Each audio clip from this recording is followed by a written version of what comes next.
بكم مستمعينا الكرام في برنامجنا الإذاعي كل يوم حكاية جديدة. موضوعنا النهاردة بيتكلم عن شخصية عظيمة في تاريخ مصر الحديثة، قائد شجاع وابن قائد أعظم، وهو إبراهيم باشا ابن محمد علي باشا. هذا الرجل لعب دورا هاما في بناء مصر الحديثة، وحقق انتصارات كبيرة في كل الميادين التي دخلها، سواء في الجزيرة العربية أو السودان أو اليونان أو بلاد الشام.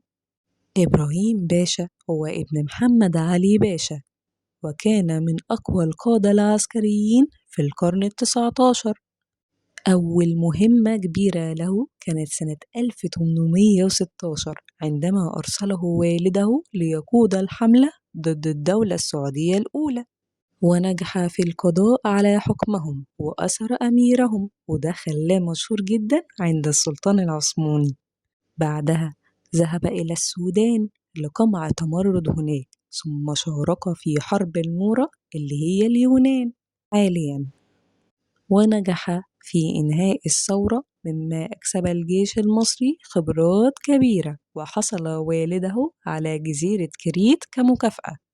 ثم دخل في الحروب ضد الدولة العثمانية لفتح فلسطين وسوريا، ووصل إلى الأناضول وحقق نصرا عظيما في معركة نزيب سنة 1839، حتى أصبحت الدولة العثمانية على وشك الانهيار، لكن الدول الأوروبية تدخلت وأجبرت مصر على الانسحاب.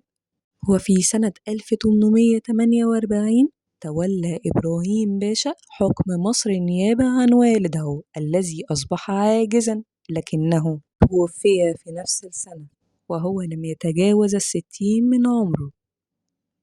هكذا نرى أن إبراهيم باشا لم يكن مجرد قائد عسكري، بل رمزا للقوة والشجاعة والانتماء لمصر، رغم أن حكمه كان قصيرا، إلا أن إنجازاته العسكرية والسياسية أثرت بشكل كبير في تاريخ مصر، وترك إرثا مشرفا يظل محفورا في الذاكرة الوطنية.